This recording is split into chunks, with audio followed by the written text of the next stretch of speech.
We have Stephanie Craig. She is the president of Kith, a crisis management company. Stephanie, thank you for being on the show. Robert, it is my pleasure to be here. Thanks for having me. Stephanie, you have been in communications for a very long time. You've been working some extremely high-profile communications roles nationwide. Let's talk about your background a little bit before we get into the meat of today's interview. Well, I think it's actually internationally as well. Something that doesn't really come through when you look at my digital presence is I was born and raised in Canada. I am the daughter of a Royal Canadian Mounted Police officer, and I was born in the Canadian Arctic. So I am literally and figuratively a long way from home. Yeah. And so I entirely educated in the US, and then went and was going to absolutely be a journalist, and I was set on it, and I did all the internships, and then I made a smart aleck comment at an event, and I found my way into politics. And so I've done yeah.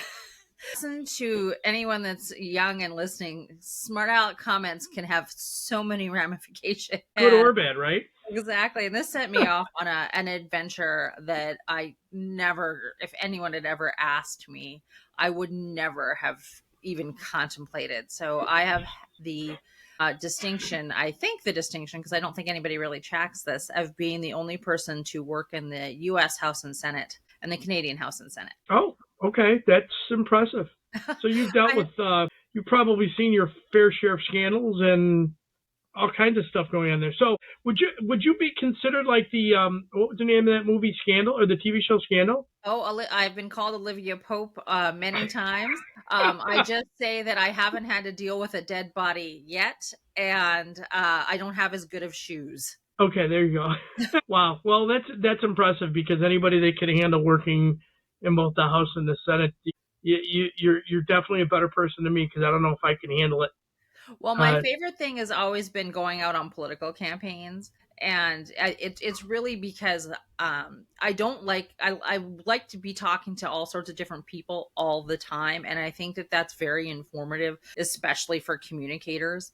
Understanding, what people think and what your stakeholders think. I was always the communications person, so it was never really my role to be out talking to voters and talking to communications or talking to community people. But it really was something that I enjoyed, because you never know who you're going to meet, what you're going to learn. So, and plus I like to say, I come from a long line of people that ran towards bullets. I just found, much to my dad's happiness, proverbial ones. So campaigns are an adrenaline rush that I appreciate, which I think is hereditary. And this time of year, it's got to be kind of exciting for you, because this is where it really starts to ramp up now and go crazy. Well, and it's interesting because it's almost like an itch. Like every 4 years, you start to get a little antsy, and you start kind of trying to be like, okay. But as you get older, it is a grind. Like you will work 60 to 90, 120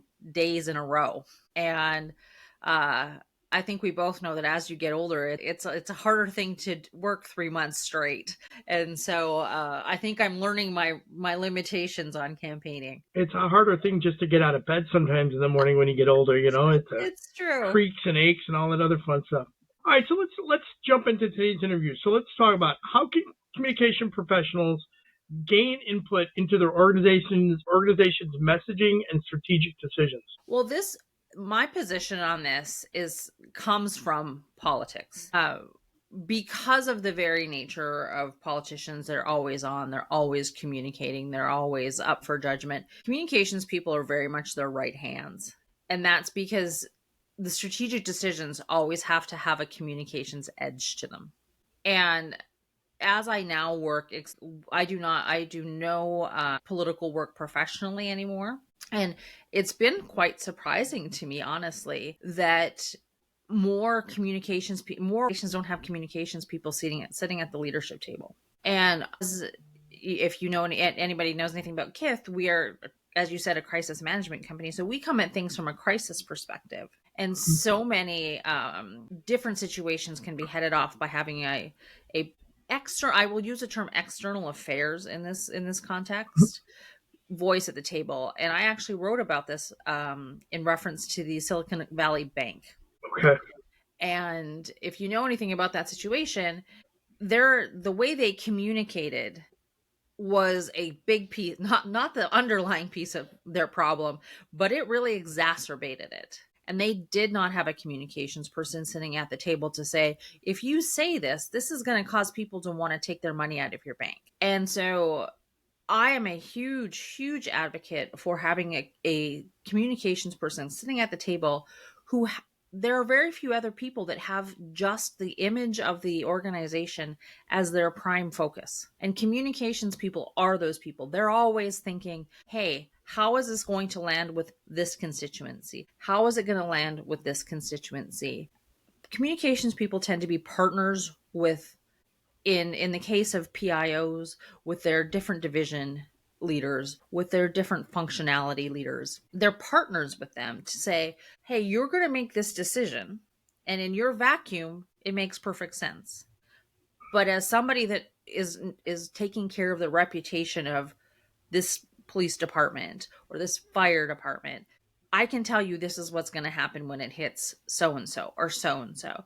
And that is, it is as an executive and of any of those organizations, that is a critical piece of consideration that they should have when they are making decisions.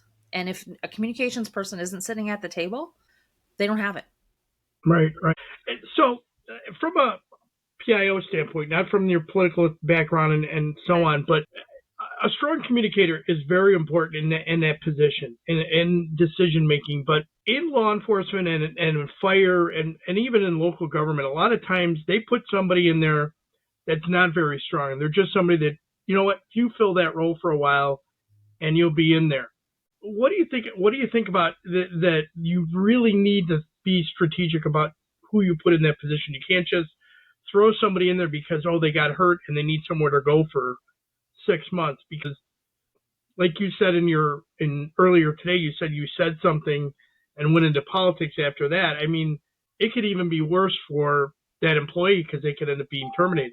Absolutely. Well, I think that there is communications, in my view, has always been part education, part experience, part talent. And this is not something that if you are fighting a fire or your natural inclination and your expertise is policing, that should be your number one capability. So you need somebody who's on your side to make sure that your perspective, that your messages, who are as equally talented, is in that role. Because it is important, specifically now, like, 30 years ago, we didn't have as many news outlets. We didn't have as many cameras. We didn't have as many people being journalists or citizen journalists. And not everybody has to worry about their message. And if your primary job is to be fighting a fire, you don't want to be thinking about what the message is. Having a talented, qualified, experienced person as your partner in communications and your brand of your organization, the image of your organization, it's a really important factor to being successful. Because at the end of the day, I don't know of any big fire departments, or really even little fire departments, that are privately funded. No. And so if you are a publicly funded institution, there are people watching what you do, and you need to make sure that your reputation is sterling. And let's go back, like you said, 30 years ago, you had the NBCs, ABCs, CBSs, and that was it. And everybody trusted the media to tell the truth, or what they thought was the truth. And the reality of it is nowadays you could have the blogger that's a local media person that puts out a blog every Friday, and that's the person that's going to be asking that critical question. Well, and I think that there's a little less. News organizations have had their budgets slashed. So you've got reporters that are overworked and underpaid, and so they're and under-resourced. So their capacity to really dig deep into a story is really been depleted. There are some, I think you and I both work in a world where there are really dedicated, wonderful reporters that really believe in telling the truth and when you have a qualified, experienced, reputable communications person, they will build those relationships, and they will build those relationships with those reporters to a place where they trust them, and their ability to help them in a honest, straightforward, actual base will be appreciated. And that goes with whoever is really your prime example. And I think that's something that a few weeks ago I was having a discussion with somebody, and they kept talking about the news media, and I just said, your prime stakeholders have never watched the local news in their life. They get their information from YouTube, TikTok, or depending on where you fall on the issue, maybe a little bit longer, maybe not. It's Instagram. If you're 35 plus, Facebook. There are very few. Discord. I have an 18-year-old stepdaughter. She does Discord. I've never been on Discord, but I can tell you that she spends a whole lot of time on it and gets a whole lot of information from it. And so understanding your stakeholders and where they are and how they want to be communicated to. If you have somebody that has a short attention span because they've grown up with digital media, you better understand that you have to communicate in very quick, tight bursts, possibly video. Understanding who your stakeholders are and what what their characteristics are is critically important to any kind of external communication. Yeah, I agree.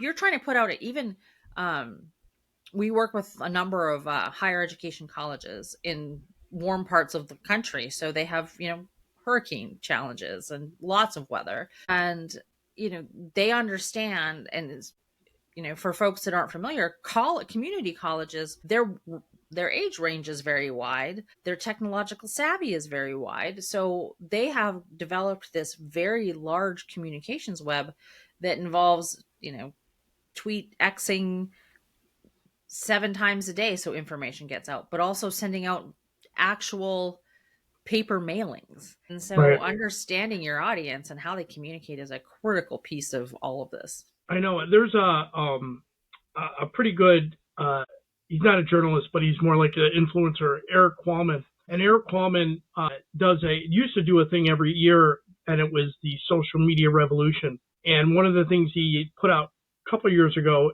that attention span of the average human went from 7 seconds down to 6 seconds in a matter of a year, and it's probably less than that now. So if you can't get somebody's attention in those first 5 or 6 seconds, they're probably going to scroll to the next thing or jump ahead. So you better have something great in those first few seconds or they're gone. And having somebody that's experienced with that is critical for you to get your message out. So yeah, I agree. And everybody's different, so you're not always queuing to that younger community, but you still have to know how to reach everybody in your community. So it's important to grasp that. And I think still in government, especially law enforcement and fire and EMS, they're still struggling to figure out how to do that consistently. And everybody's, they've locked into certain social media platforms, and that's all they want to do.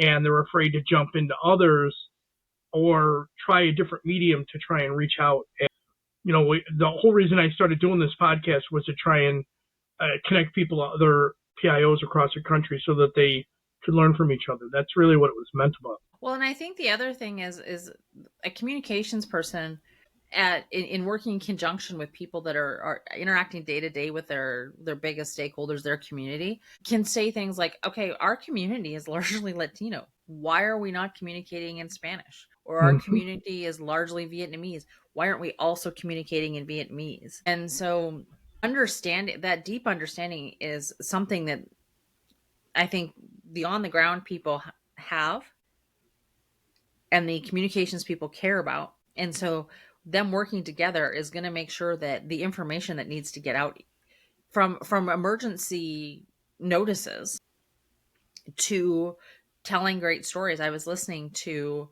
one of your podcasts with the PIO from the Indianapolis Police Department. Yeah. And she's great. I now kind of want to go find all of the stories that she's been doing about telling their story about the people behind the badge. They are all phenomenal. Right. Amazing. She's done a great job with that. And I think that's where a really talented communications person comes through. Yep, I agree. Stephanie, you talk about the crisis life cycle. Can you talk about that and explain a little bit? So a crisis life cycle is it's really something that we've developed from our engagement, really.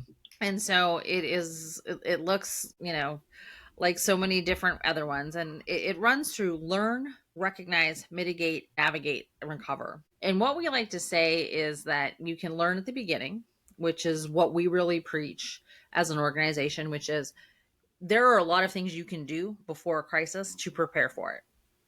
And it's part of it is what we like to call being crisis confident. Means that people know what they're doing. They know who they report to. You know who your stakeholders are. You know how they communicate, where they communicate. You can learn all of that stuff and have it all in place and ready to go. And then that makes recognizing crisis. Communications people, because they have that really wide view, can see pieces coming together better than a lot of other functions. And so if you are steeped in your community, steeped in your stakeholders, steeped in the people that matter most to your organization, you can recognize what a crisis is going to hit, and that gives you a heads up to being able to mitigate it. And if you've done all the work, if you've worked with your stakeholders, you've built trust with your stakeholders, they're going to believe you when you say, I know that there's someone out there saying that the sky is orange, but we can tell you, we know the sky is purple. And because you've invested all of this time in creating that relationship, creating that trust, understanding who they are, showing them who you are, they're going to be like, oh yeah, I know you. Yeah, you're right. The sky's purple. And that's what we mean by pre-work into the mitigating. And when you do all of that sort of stuff, when you have all the people in place, when you have all the information that you know you're going to need, and you understand your processes, it gives you an ability to mitigate it. And then once you've understood how you're going to mitigate it, how you're going to manage your way through it, that's when you start to recover. You don't wait till it's over. You start, it's almost when you're driving out of a turn, you start accelerating before you fully made the turn. So you go, but you've figured out how you're mitigating it. You're handling it because you're prepared, and you're already focused on your recovery.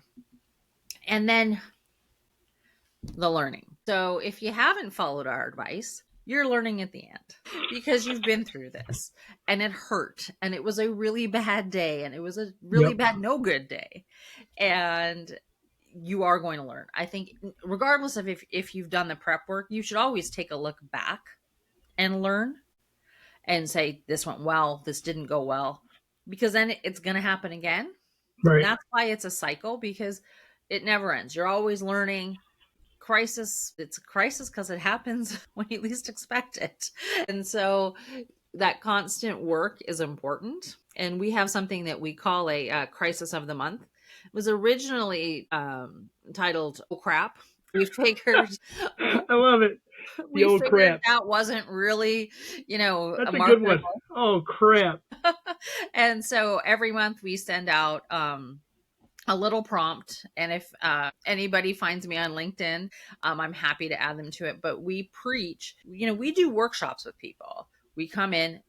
They're not $2. And so, but those should happen once, twice, 3 times a year. But that constant readiness comes from being at a staff meeting, holding up a newspaper or a phone and saying, if this happened to us, what would we do? And it can be that easy. And so one of the things that we've done for folks to remind them that they need to keep doing this is we have a free little service that is no longer called Oh Crap, but it's called Crisis of the Month. And it's done via Substack. And every month we send out to our group of people a free little prompt that says, here's the crisis. Here are the 4 questions you should ask. Take it to your staff meeting. I love that. That's great, because it's so easy to do. Mm-hmm. It's such a simple thing to do, and gets everybody thinking, that there's a potential. It always, well, what do we do? Right. That's usually what the question is. What do we do? Mm-hmm. And they all turn to the communications person for that answer. Right. And I think there's, we would say that everybody, if you're doing this right, everyone should know what they do. But this puts a fine point on it. if in the staff meeting, folks look at you and say, well, what do we do? You have to think, we should probably do some training. We should probably do some planning, because Right. Bob doesn't know what he's supposed to do in the middle of a crisis, and he's pretty important. Right. I agree. All right, Stephanie, you've talked about speed, clarity, and trust. Can Mm-hmm. you elaborate on that and talk about all those? Well, speed, clarity, and trust are the ingredients in being crisis confident. So, speed is the single most important thing in being able to recognize, mitigate, and navigate a crisis, but not speed for speed's sake.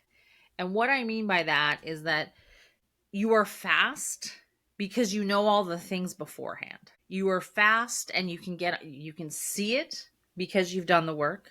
You can begin mitigating it faster because you have done the work. And then you can navigate it better because you have done the work. And the ability to get recovered, you can do it all faster because you've done the work. Clarity and trust are the two ingredients to speed being an output of being prepared. So Okay. when I say clarity, I mean, and I've kind of referenced this a little bit before, you know who you are. You know what your values are. You know what you stand for.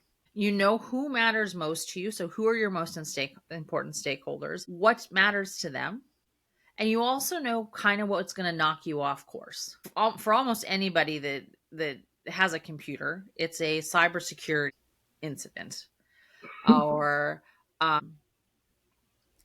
some sort of employee misconduct. Those types of things, you know that those are most likely going to be what befalls you, or if you're a person-centered organization with a technological backbone, so you think about those more. Being hit by an asteroid, less ability to control, Yep. so you don't Pretty think swift. about it as much. Yeah. And then trust, the trust part of this is, you know the systems, you know the processes, and I'm sorry, that is a very Canadian thing. I'm not sure if it's processes or processes in America. That's one of the words that gives me away.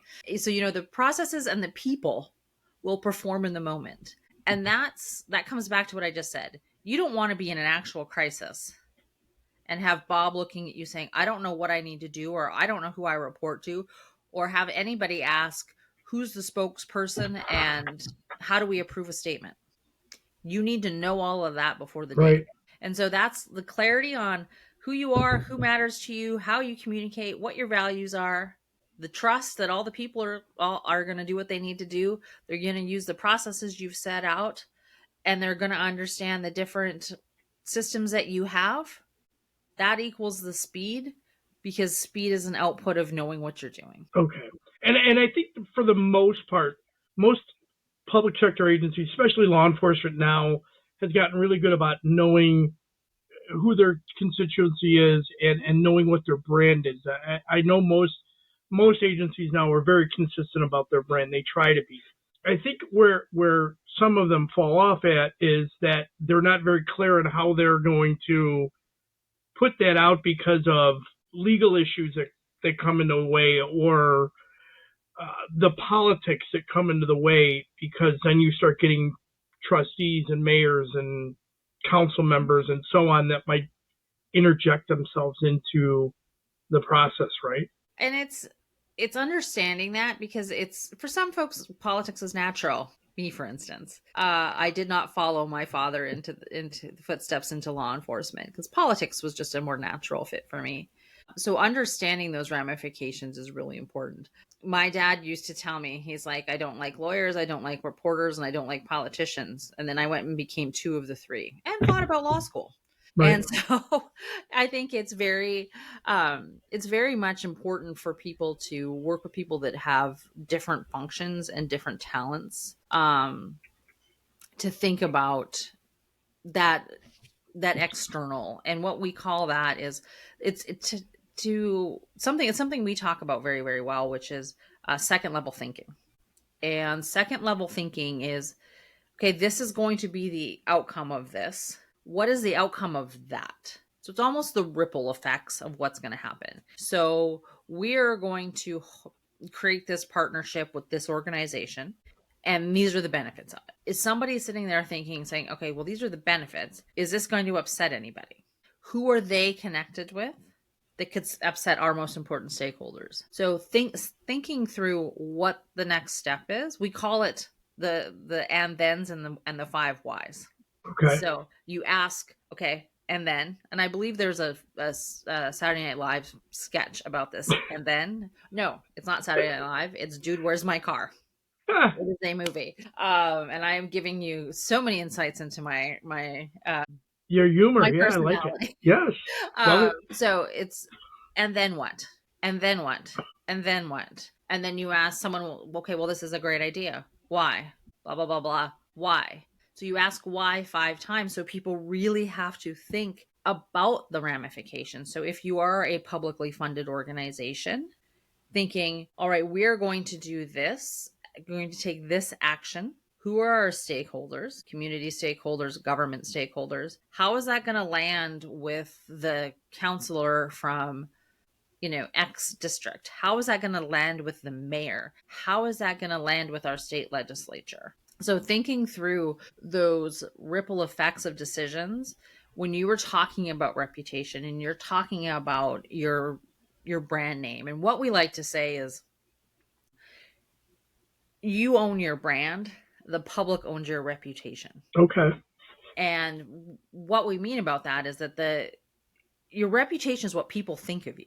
And you can do so many things to shape what people think of you, but they are the ones that own it. If something changes their opinion, your reputation changes. And so understanding who those people are, and I know I'm harping on this, but it's so important to think about, to know who your constituents are and how they're going to react to things, and how the people that are they're important to, how are they going to react to things. Thinking things out 2 and 3 levels is going to stave off a lot of problems, because you see it before it becomes a problem. Okay.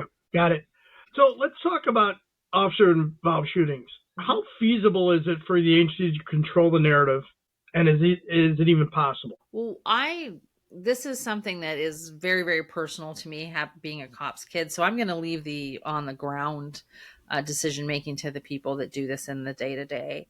But I really believe that so much of the work around any sort of police actions, officers involved shootings, that is really informed by the work that these different agencies do with their stakeholders. How operations are conducted after an officer involved shooting are going to be decided beforehand. Who you talk to is going to be decided beforehand. So specifically in something like this where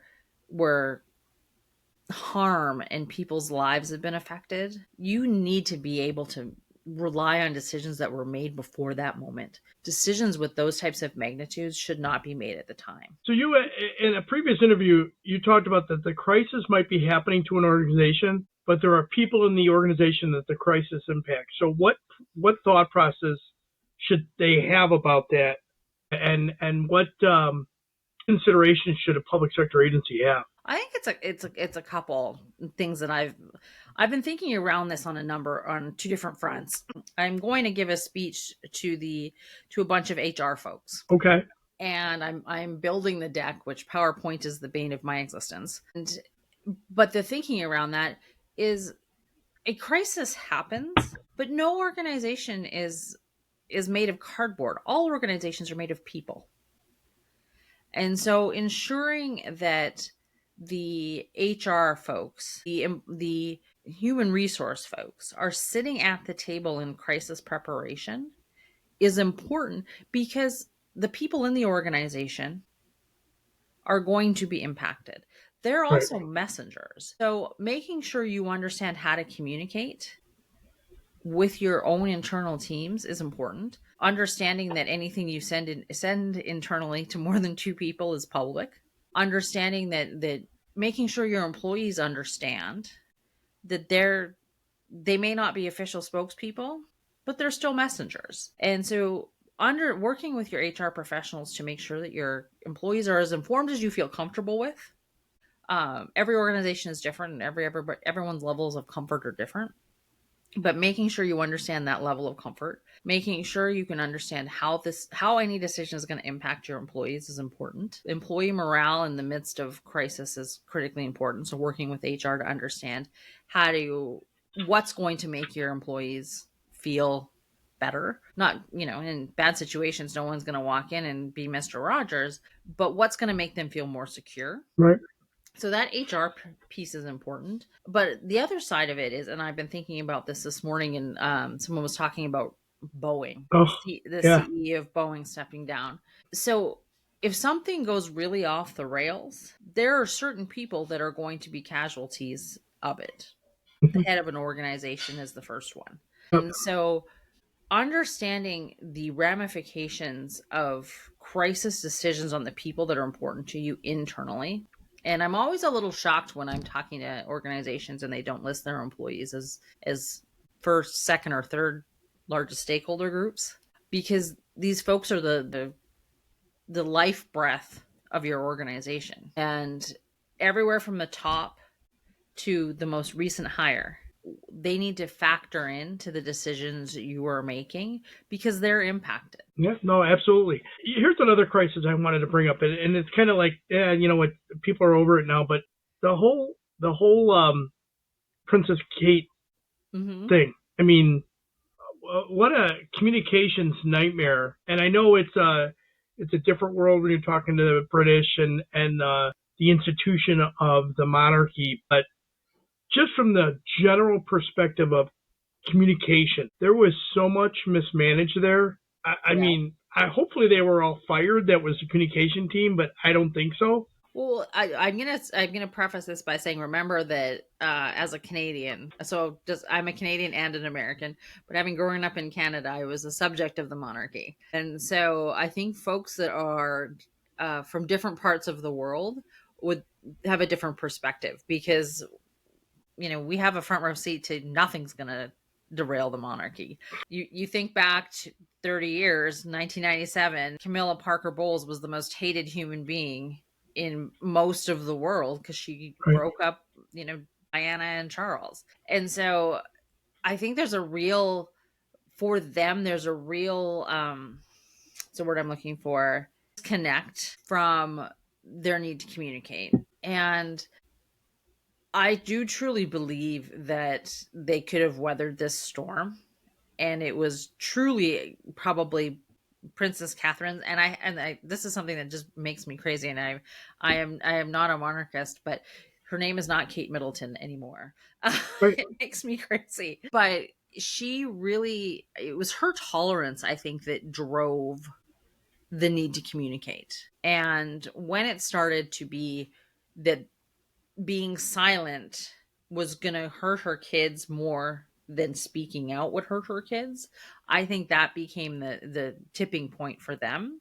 But as far as a general communication perspective goes, there's an old adage in politics, which is you need to define yourself before your opponent defines you, because a communications vacuum is going to be filled by somebody. Yeah, look at all the speculation that happened from this.